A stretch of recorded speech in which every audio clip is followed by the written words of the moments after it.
Okay, so I've been notified to start already because of the delay of the launch. So thanks to you all for being here today. Uh, my name is Jorge Diaz. I'll be talking about theming and TWIG, but mostly about the overall theming process. So to introduce myself, well, let me just turn this on. I don't know if it's necessary, but anyway. So to introduce myself, I've been working with Drupal for more than 9 years. I start actually with Drupal 5, so I've been through a lot of different versions so far. And currently, I work as a themer and front-end developer of a company called Evolving Web that it's based in Montreal, Canada. So this is kind of something I used to always break the ice. This is a USB dial-up modem. Damn slow, and it's what I used to get connected to the internet when I was like 2 years ago when I was living in Cuba. I'm originally from Cuba and moved to Canada to work because of Drupal. So I guess it's a huge change for a tropical fish. So at Evolving Web, as I said before, we're a Drupal shop based in Montreal. We do mostly Drupal consulting, development, training, and it was founded in 2007. So we've kind of been in the business for the last 10 years. And our main purpose is to build amazing Drupal websites as much as we can. So we built a lot of them, starting from like traditional corporate websites up to advanced document management systems, or like a certification platform for all scene alliance. It's kind of an Internet of Things certification entity. And most recently, we've been working with a lot of companies moving their websites into Drupal 8. I'll be doing a talk originally at 420 about 4 different case studies of 4 different Drupal 8 projects migrations. So I guess it should be now around 430 or 440, something like that. So as I said before, we work with a lot of people like the government of Canada, Trent University, or universities in North America, Princeton, and so on. So today I'll be talking about my theming experience with most of these projects, and specifically on Drupal 8. So there's a personal project I launched like 8 months ago that the name is Lease Cost Canada. It's actually for a car leasing pricing, like the actual pricing knowledge experience. And that's the one I'm going to be using today as a use case. So ideally, the proposal of Lease Cost Canada is that you go for a specific car, and then you can see all the available prices you can get on the actual market. But the idea originally came from the fact that I was looking for a car, but I didn't have the option, like, let's say I want to see for this budget, what options do I actually have? So I slider where you can like choose what you want, and then all around it I built this custom Drupal 8 website that I'll be like talking about today. So this is going to be my main case study. I'm going to log in. I'm going to show you a few sections of it with the main theming interest for the presentation. So if you have any questions, please feel free to throw them in the middle. Just raise your hand. This is like an interactive as possible session. So to start, okay, what's the theme? I mean, if we go to the like most radical response we can give to it, it's just a folder with a bunch of files and more folders and files. The Drupal, either 7, 8, or any version, identifies as a theme. So inside of the theme, there's a folder that I will encourage you all like not to touch as much as possible, because there are many things that are part of the actual theming process. Even having this template folder inside of a theme, that it's like kind of dangerous for the future of your project maintenance and actually development. So I'll be talking about that, and I'll give reasons, and I would love to have feedback about those. So that's ideally a theme. So theming, what's theming actually? So theming is like getting a website just as fresh as a Drupal 8 site and bringing it to an actual final website you can like put online and use as the face of your organization, company, or client. So how do you actually take from this side to the other one? It's actually a process. No, it's not like really straight. It's something that you really need to put together a lot of factors to achieve. So, so about this process, I'll be like showing today what I think are my 6 theming principles of how you should start from one point and reach to the other one.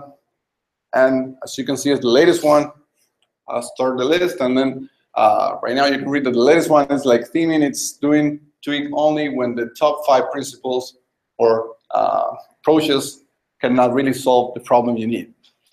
So the first one is that theming, for me, it's using base theme. The second one is doing site building. The third, and most important, is doing smash as many views as possible.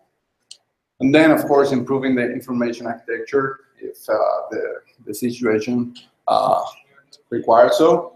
And then do a lot of CSS on your theme. That's kind of something no one can get rid of. So at the same time, for me, who's the ideal themer? So I will say that a person that I can consider a themer for a project, it's someone who knows how to do front-end development, but at the same time knows a lot of site building. I'll be showing and explaining why. So principle number 1, theming, it's actually using base theme. So as soon as we install Drupal 8 and we see this ugly blue Bartik theme, we're already using a base theme. We're not starting, sorry? Okay. So, we're already starting on top of something. So it's not like there's people who say, I don't like to use base theme, I just like to start from scratch. Okay, that depends on the kind of project you're building on. Maybe you require really hard performance in your site. That's okay, maybe you don't. But even though if you go for this kind of themes, you're already building on top of a base one. So it's not like you're going as light as possible. So even if you go into Drupal core folder and then into modules, you're going to find a lot of modules inside of there. But let's say I go into notes and then into templates, and then you're going to see a lot of TWIG files inside of this folder, because the only difference between a module and a theme inside of Drupal 8, it's a small variable inside of the .info file. So both are exactly the same. But if you define this is a theme or this is a module, then Drupal will put the theme in the list of themes, and will put the module on the list of existing modules you can enable.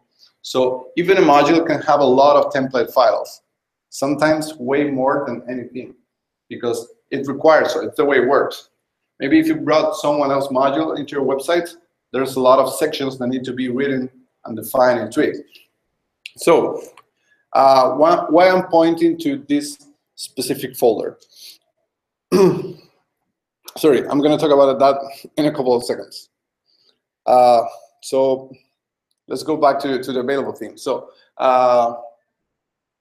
when we talk about the base themes that come with Drupal 8, we see the Bartik, the blue one, and a few other that including the 7, the one on the admin. But at the same time, there are a lot of available ones that you can go online and get them from Drupal.org. So on this specific project, I went for the Bootstrap 3 base theme because of a very simple reason. So one of them, it's a really popular base theme.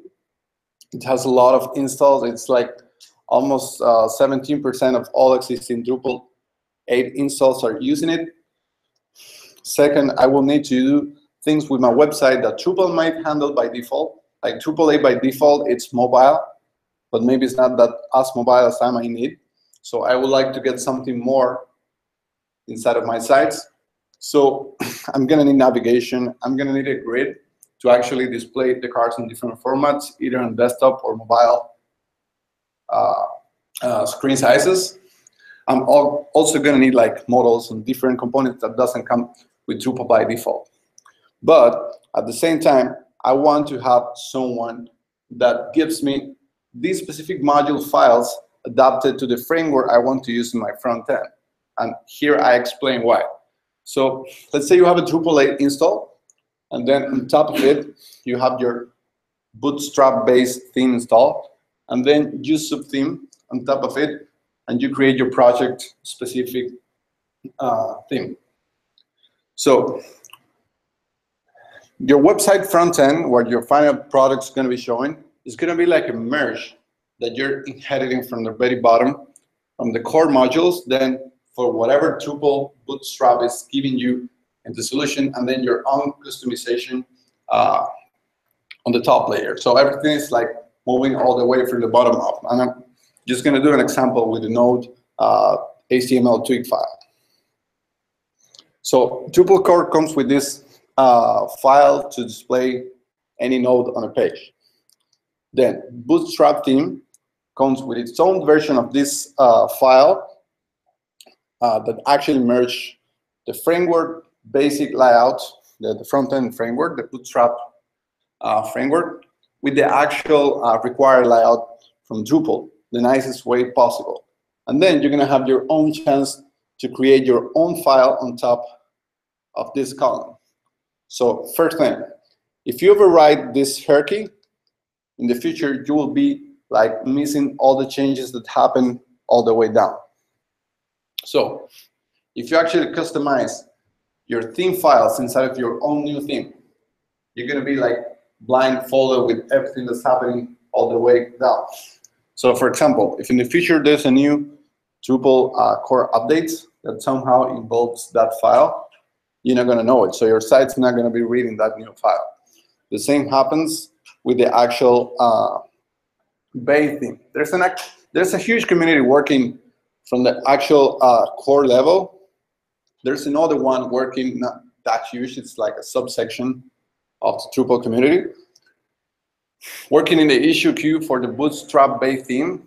I mean, it's almost, it's close to the 17% of every Drupal site out there. It's like they're responsible for whatever happens to those sites, more like the people that's working on the theming layer of core.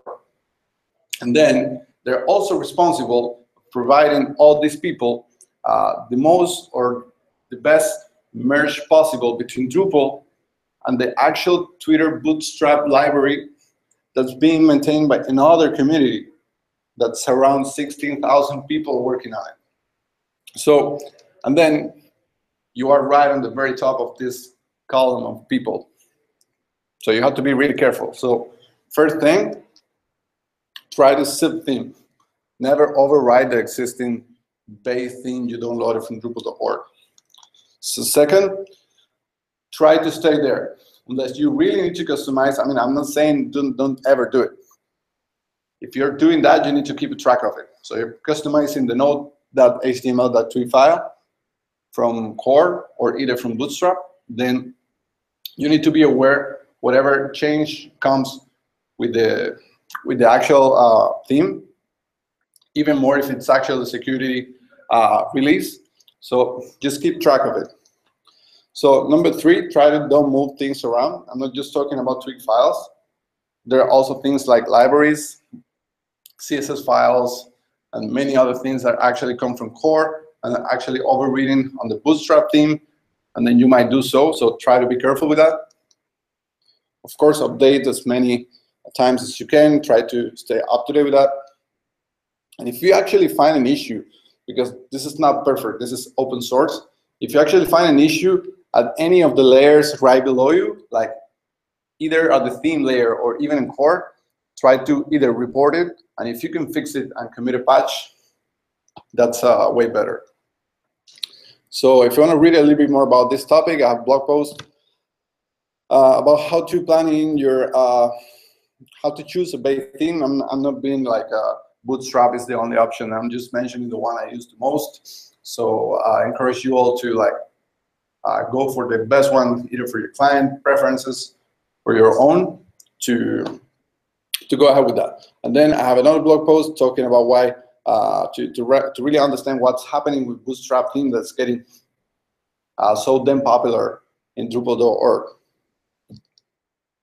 So that's part number 1. So Number two, theming it's actually doing site building. I've seen a lot of themes out there.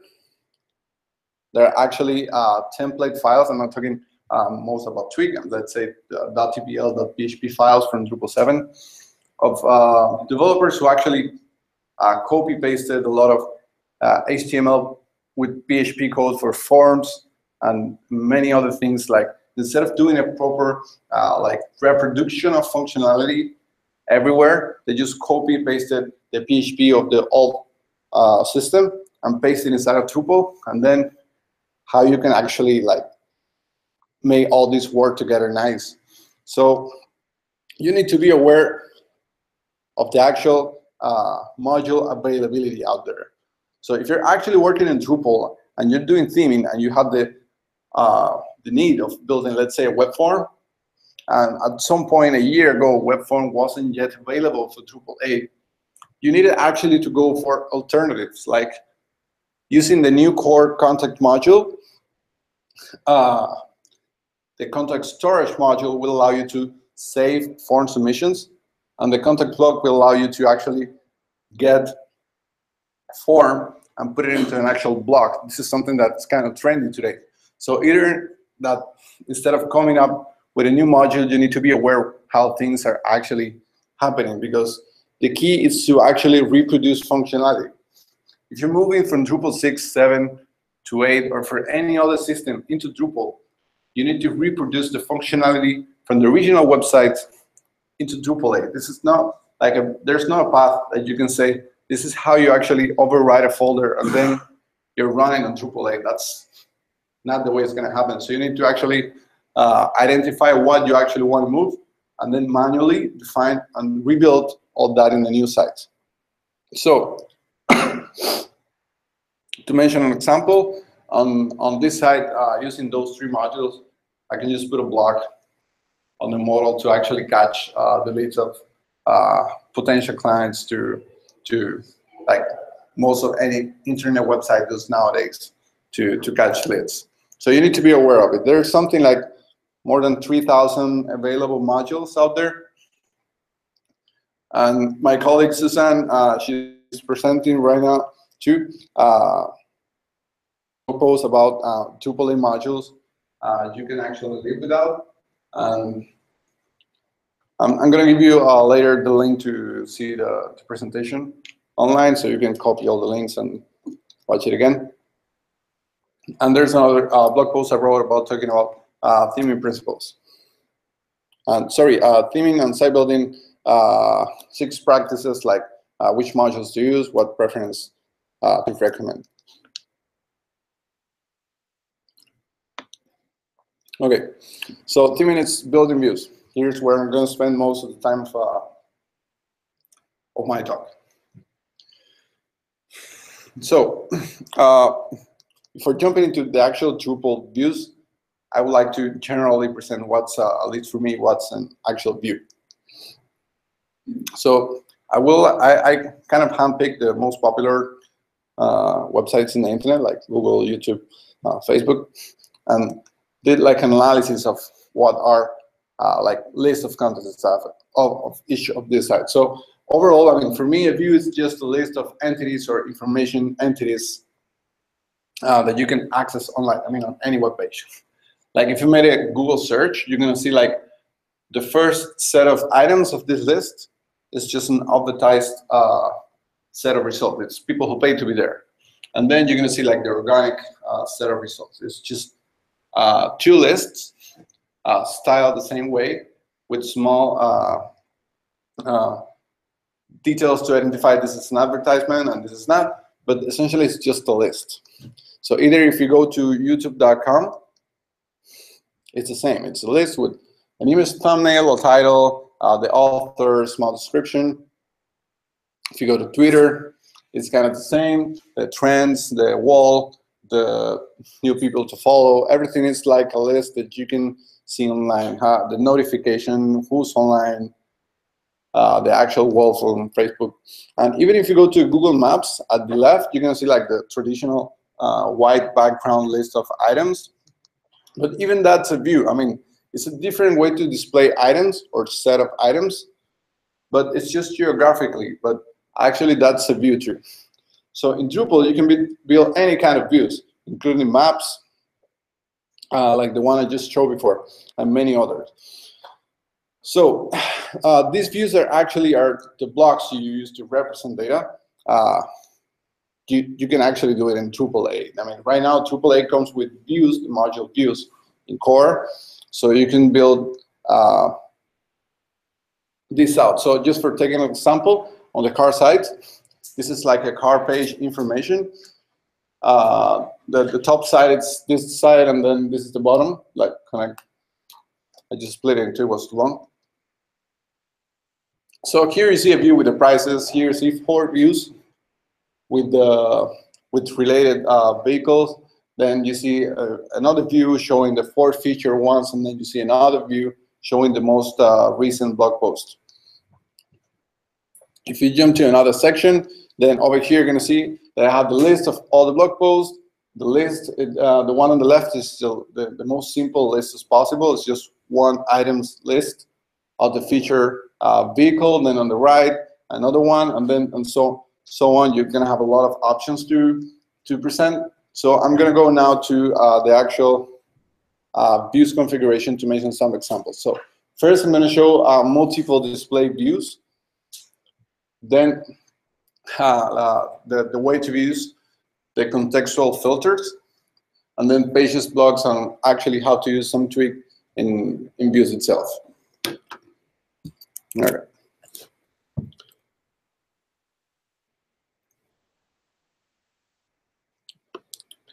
Okay, so this is the side. The first one I'm going to show, it's multiple displays. So I'm going to pick any car, let's say this one.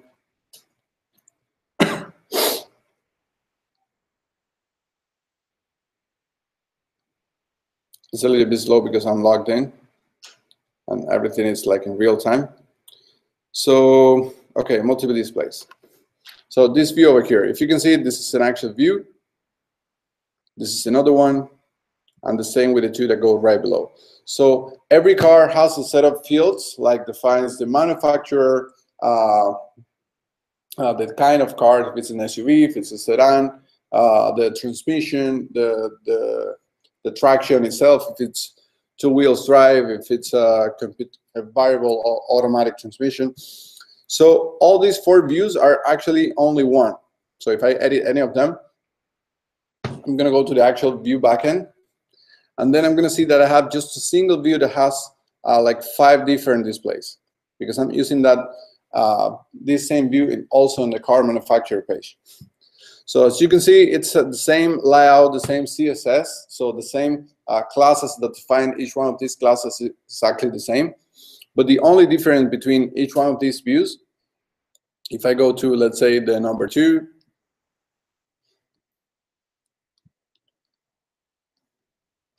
sorry, number 4,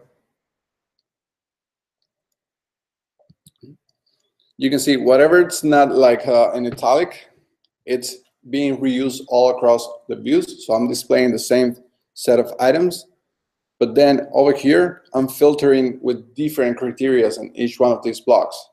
So for example, on this one, over here, I'm filtering all the cars with the same manufacturer and the same model. So it's going to be hard to like find 2 cars with the same model, but just in case I had those 2 separate in different fields. On this one, I'm displaying all the cars with the same manufacturer and the same type of car. Over here, it's same transmission, same traction, and same type. So let's say you're seeing a Nissan, that's an SUV, and the transmission is a CVT, and then over here you're going to see from many manufacturers reusing the same transmission and the same traction. So you can see all the options. So views is pretty powerful because you can really like go ahead and present many different views to with different filters to provide to your visitors useful set of information, like people who actually are looking for a specific kind of car, but maybe they're not sure with the brand, or maybe they're actually defining which brand they want, but maybe they don't specifically know the model. So you can provide like alternative ways of going away with your navigation all across your site. So topic number 2, contextual filters. Okay, so now we're talking about these views. Each one of these views are displaying all this information, but they're not doing that with any kind of car. So actually, if I go to the advanced section over here,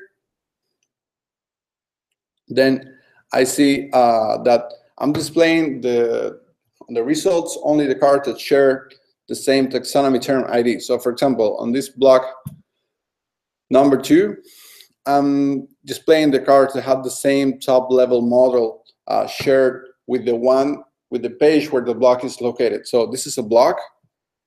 I'm gonna go back. This is an actual block that's being placed on the car page, and then it's taking the contextual argument of the page where it's being located and saying, okay, I'm in the page number and the node 25.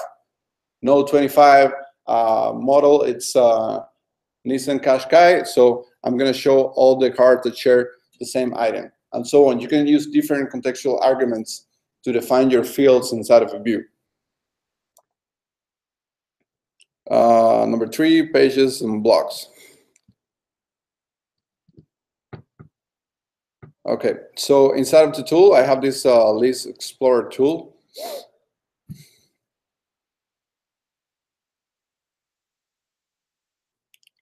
That's actually displaying this view over down here, the one that says matching offers. This view actually displays all the vehicles filters that are right on the top, right over here. Took that long list. Actually, it has something like 729 results. I took that huge list and started like doing crops of different sections of it. So let's say I want to do like the manufacturer page, and I went to the Audi, and I say, okay, I want to now display this same exact view, but I want you to filter it out just by manufacturer, and then I'm displaying the same exact view over here, but then it's just manufacturer. So see how many things. So the first one, it's the one I showed before. This one over here, block that appear in the list. So this block over here is showing all the offers manufacturer, and then this one over here, it's doing the same thing. It's like grouped by type, and this other one, it's sorted by price. So if you go show more, then you're gonna see them all over there. So it depends on the actual browsing. But actually, I'm offering a lot of different options or features to explore the listings, but just views. I mean, not simple, but two base views, essentially. And number 4. The personal preference, like for example, let's say I go to the brands, and here I have this view that shows brands like a landing page to attract visitors to the site, and say, okay, this is all the options they have. And then see on each one, I'm displaying the brand title. They have like approximate, and then the starting price of these offers. So I'm going to edit this view. I'm going to go straight to the fields that I'm displaying all the way down, and see this one linked to taxonomy term.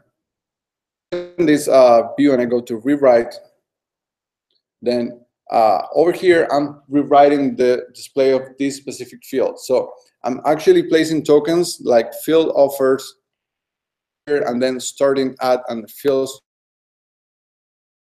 starting at variables provided by the fields that are on top of this one. And then I'm going to show you, like, I'm displaying an image, a name, and then I'm using this here hidden. Notice that they all have the hidden label, because I'm fetching them from the database, but I'm not displaying them as default as they come.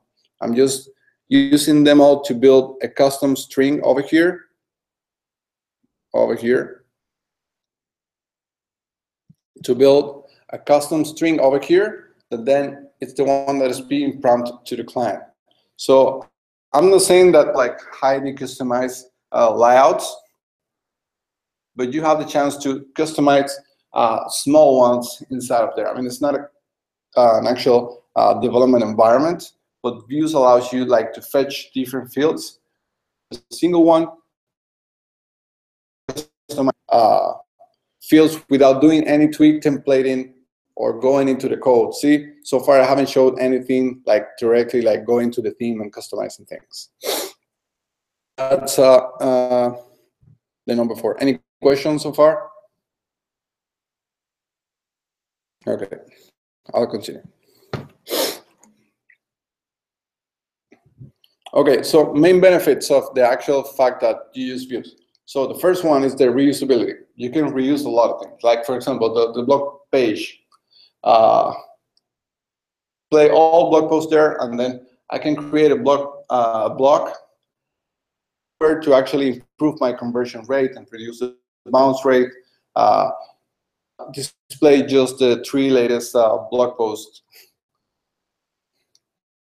So here's the second question. So I'm gonna talk about now about how fun this is, because okay, it's really good that we can reuse things, but you saw that it was actually slow. I was logging as an admin, so I'm seeing a lot of blogs on pages that require actual to the database, like give me all the cars from Nissan that match this type, and then show it on the page, and give me also all the transmission. I mean, it's a lot of database queries that you need to do.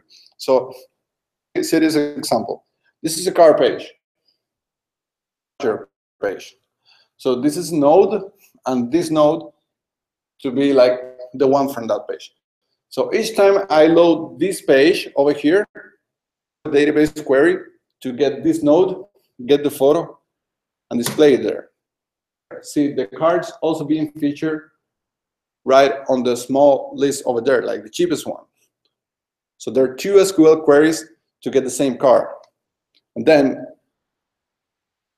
being featured and in many places on my website display. So it's a lot of data that's on the database that you need to query and show each time you display that page. So that's of course that's slow.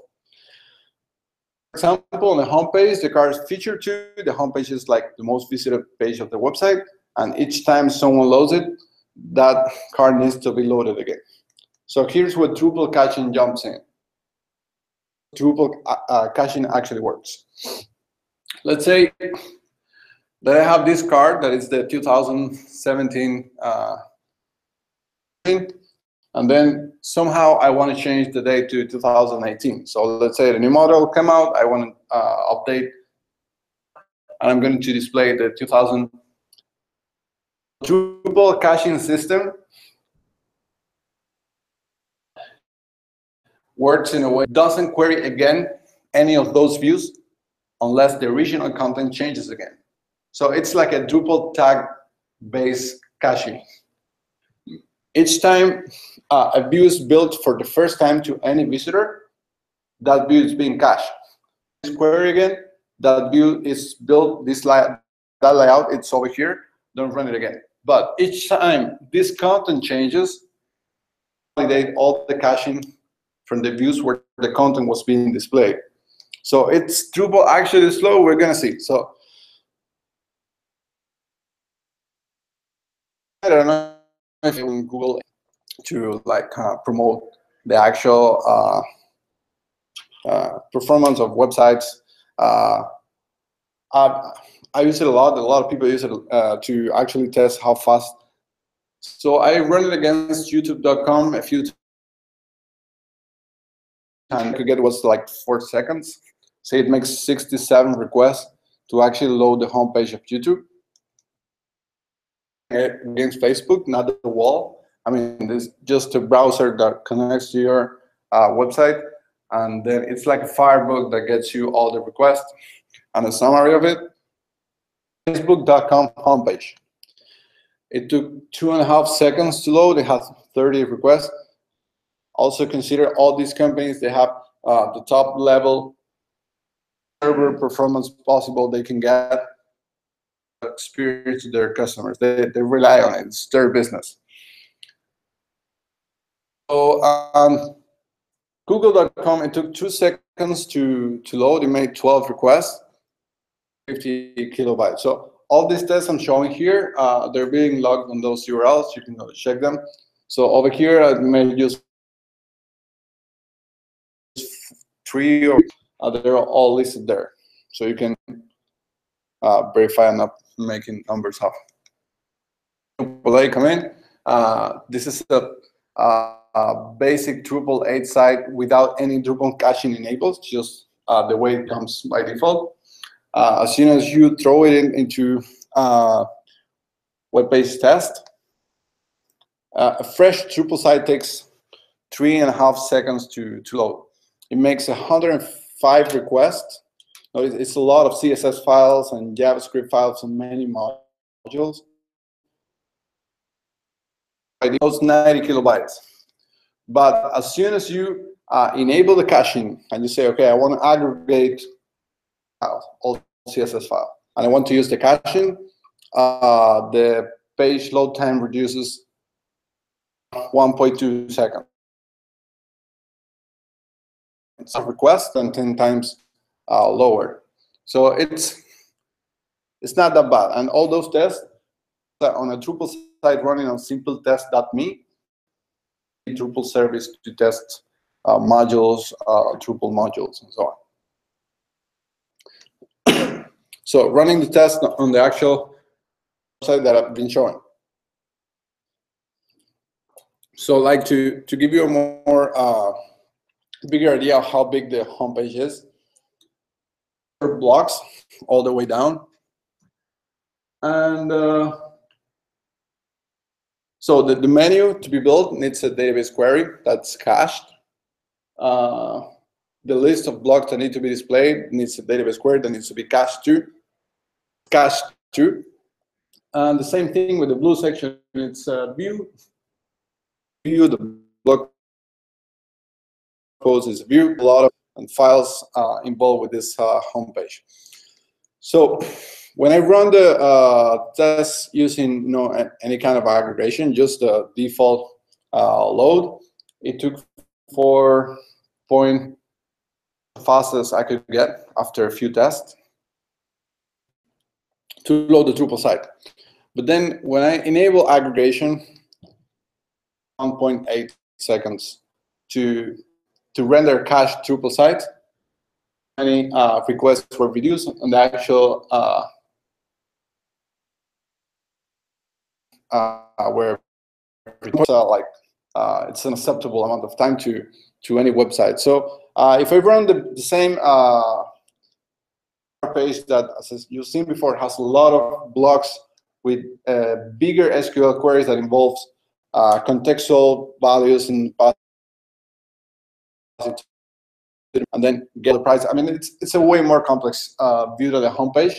Maybe we can say that the only thing that we reuse from the homepage is the menu and the 2 blocks over here with the 2 views. Complex set of views running. When I run it over here with caching and everything like that, it took 2.6.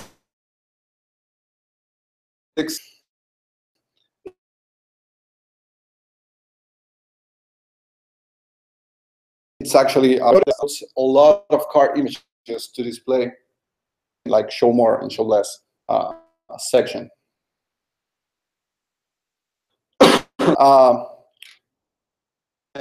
Things need to be actually cached. So there's an app that a friend of mine developed called Cache Ready that you can give it an actual URL.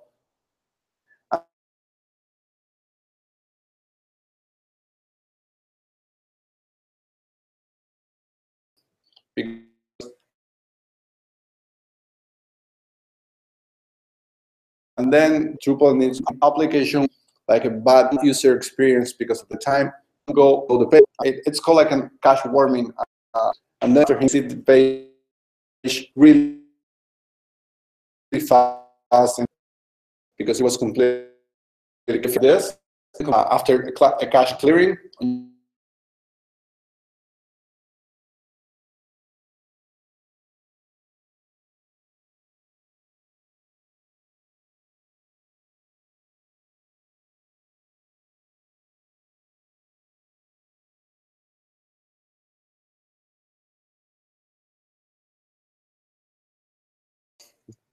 Drupal-oriented hosting platform, pretty well optimized and with all the tweaks like pretty well tuned up.